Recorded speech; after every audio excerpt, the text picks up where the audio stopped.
Hi friends, welcome back to my channel Abis vlogs. ഞാൻ ഇന്നിവിടെ super healthy ആയിട്ടുള്ള ഒരു ബ്രേക്ക്ഫാസ്റ്റിൻ്റെ റെസിപ്പിയുമായാണ് എത്തിയിരിക്കുന്നത്. ഓട്സ് കൊണ്ടൊരു പുട്ടാണ് ഞാനിവിടെ ഉണ്ടാക്കുന്നത്. അതിനുവേണ്ടി ഞാനിവിടെ ഒരു പാനിലേക്ക് 1.5 കപ്പ് ഓട്സ് എടുത്തിട്ടുണ്ട്. ഇനി അത് അടുപ്പിൽ വെച്ച് നമുക്കൊന്ന് വറുത്തെടുക്കാം. സാധാരണയായിട്ട് നമ്മൾ ഓട്സ് കുറുക്കിയാണല്ലോ കഴിക്കാറുള്ളത്. എന്നാൽ ഇന്ന് അതിനൊരു മാറ്റം വരുത്താമെന്ന് വിചാരിച്ചു. തന്നെയുമല്ല, ഓട്സ് കുറുക്കി കുടിക്കുന്നതിനേക്കാളും ഹെൽത്തിയാണ് പുട്ടുണ്ടാക്കി കഴിക്കുന്നത്. ഞാനിവിടെ സാധാരണ ഓട്സാണ് എടുത്തിരിക്കുന്നത്. ഇതിങ്ങനെ നല്ലതുപോലെ ഇളക്കി ഒന്ന് മൂപ്പിച്ചെടുക്കാം. ഇതങ്ങ് ഒരുപാട് മൂക്കേണ്ട കാര്യമില്ല. നല്ലതുപോലെ ഒന്ന് ചൂടായി കിട്ടിയേച്ചാൽ മതി. ഇത് നന്നായിട്ട് ചൂടാകുമ്പോൾ നല്ലൊരു സ്മെല്ല് വരും. പുട്ടിൻ്റെ പൊടിയൊക്കെ മൂക്കുമ്പോഴത്തേക്ക് നല്ലൊരു മണമല്ലേ വരുന്നത്. അതുപോലെ ഓട്സ് ഇവിടെ നന്നായിട്ട് ചൂടായിട്ടുണ്ട്. ഇത്രയും അയച്ചാൽ മതി. ഇനി നമുക്കിത് തീ ഓഫ് ചെയ്ത് വാങ്ങി വെക്കാം. ഇനി ഇതൊന്ന് തണുക്കട്ടെ. ഓട്സ് ഇവിടെ തണുത്തു. ഇനി നമുക്കിതൊരു മിക്സിയുടെ ജാറിലിട്ട് ഒന്ന് പൊടിച്ചെടുക്കാം. ഇത് ഞാനിവിടെ പൊടിച്ചെടുത്തിട്ടുണ്ട്. ഇതിങ്ങനെ തരിതരിപ്പായിട്ട് വേണം പൊടിച്ചെടുക്കാനായിട്ട്. അല്ലാതെ ഒത്തിരി അങ്ങ് ഫൈൻ പൗഡറായിട്ട് പൊടിക്കേണ്ട ആവശ്യമില്ല. ഇനി നമുക്കിതൊരു പാത്രത്തിലേക്ക് മാറ്റാം. പുട്ട് നനയ്ക്കുന്നതിന് വേണ്ടി ഞാനിവിടെ ഒരു പാത്രം എടുത്തിട്ടുണ്ട്. അതിലേക്ക് നമുക്ക് ഈ പൊടിച്ച ഓട്സ് ഇട്ട് കൊടുക്കാം. ഇനി ഇതിലേക്ക് ആവശ്യത്തിന് ഉപ്പുകൂടി ചേർത്ത് കൊടുക്കാം. എന്നിട്ട് നല്ലതുപോലെ ഒന്ന് നനച്ചെടുക്കാം. ഞാനിവിടെ പുട്ടിന് വേണ്ടി പൊട്ടിച്ച തേങ്ങയുടെ വെള്ളം കളയാതെ അതുകൊണ്ടാണ് പുട്ട് നനയ്ക്കുന്നത്.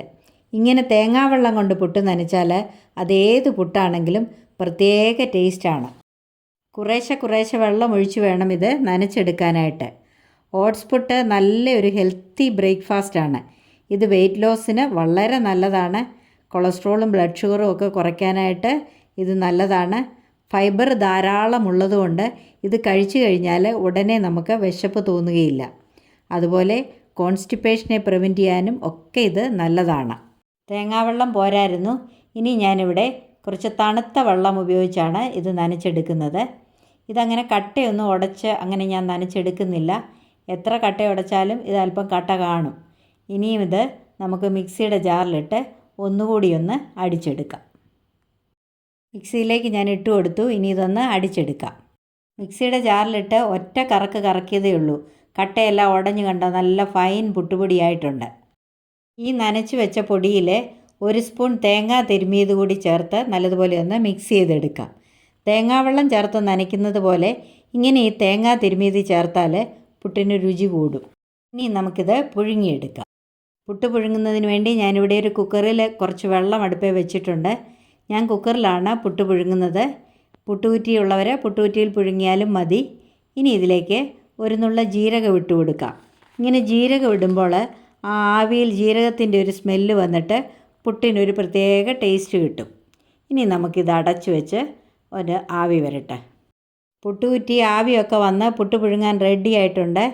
ഇനി ഇതിലേക്ക് പൊടി വാരിയിട്ട് കൊടുക്കാം. ആദ്യം കുറച്ച് തേങ്ങാപ്പീര ഇട്ട് കൊടുക്കാം.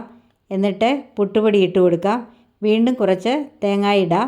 പിന്നെയും പുട്ടുപൊടി ഇട്ട് കൊടുക്കാം. ഇങ്ങനെ 2-3 സ്ഥലത്ത് തേങ്ങ ഇട്ട് പുട്ടുപൊടി കുറ്റി നിറച്ച് ഇട്ട് കൊടുക്കാം. ഇനിയും ഇത് അടച്ച് പുട്ട് പുഴുങ്ങിയെടുക്കാം. നമ്മുടെ പുട്ട് ആവിയൊക്കെ വന്ന് വെന്തിട്ടുണ്ട്. ഇനി നമുക്കിത് ഒരു പ്ലേറ്റിലേക്ക് കുത്തി കൊടുക്കാം.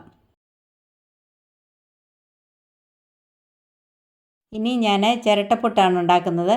ചിരട്ടപ്പുട്ടിൻ്റെ കുറ്റിയിലേക്ക് ഒരല്പം തേങ്ങാപ്പീര ഇട്ട് കൊടുക്കാം.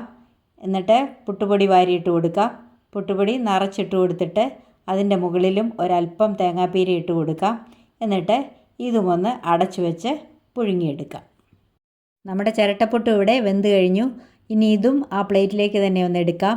ഇത് പിന്നെ കുത്തുകയൊന്നും വേണ്ടല്ലോ, ജസ്റ്റ് ഒന്ന് കമത്തി കൊടുത്താൽ മതിയല്ലോ. അപ്പോൾ എത്ര സിമ്പിളായിട്ടാണ് ഞാനിവിടെ ഓട്സിൻ്റെ പുട്ടുണ്ടാക്കിയിരിക്കുന്നതെന്ന് കണ്ടോ. വളരെ ടേസ്റ്റിയും വളരെ ഹെൽത്തിയുമായ പുട്ടാണിത്. അപ്പോൾ നമ്മുടെ അടിപൊളി ഓട്സിൻ്റെ പുട്ട് ഇവിടെ റെഡി ആയിട്ടുണ്ട്. ഇത് പഴമോ കടലക്കറിയോ ബീഫോ മുട്ടയോ മീൻകറിയോ എന്ത് വേണമെങ്കിലും കൂട്ടി കഴിക്കാനായിട്ട് നല്ല ടേസ്റ്റാണ്. ഇനി ഒന്നുമില്ല എങ്കിൽ അല്പം പഞ്ചസാര ചേർത്ത് കഴിക്കാനും ഇത് വളരെ നല്ല ടേസ്റ്റാണ്. അപ്പോൾ ഇതുപോലെ എല്ലാവരും ഒന്ന് ട്രൈ ചെയ്ത് നോക്കണം. എന്നിട്ട് എൻ്റെ വീഡിയോ ഇഷ്ടപ്പെട്ടെങ്കിൽ ഒന്ന് ലൈക്ക് ചെയ്യണം, കമൻറ്റ് ചെയ്യണം, മറ്റുള്ളവർക്കൊക്കെ ഒന്ന് ഷെയർ ചെയ്ത് കൊടുക്കണം. സബ്സ്ക്രൈബ് ചെയ്യാതെ ആരെങ്കിലും ഉണ്ടെങ്കിൽ ഒന്ന് സബ്സ്ക്രൈബ് ചെയ്ത് സപ്പോർട്ട് ചെയ്യണം. അടുത്തുള്ള ബെല്ലൈക്കൺ കൂടി മറക്കാതെ ഒന്ന് എനാബിൾ ചെയ്യണം. എങ്കിലേ ഞാനിടുന്ന വീഡിയോസൊക്കെ നിങ്ങൾക്ക് നോട്ടിഫിക്കേഷനായിട്ട് ലഭിക്കുകയുള്ളൂ. ഇതുവരെയും എനിക്ക് തന്ന എല്ലാ സപ്പോർട്ടിനും നന്ദി. തുടർന്നും എന്നെ സപ്പോർട്ട് ചെയ്യണം. അപ്പോൾ ഇനി മറ്റൊരു നല്ല വീഡിയോയുമായി കാണാം. Till then bye bye, take care, thank you.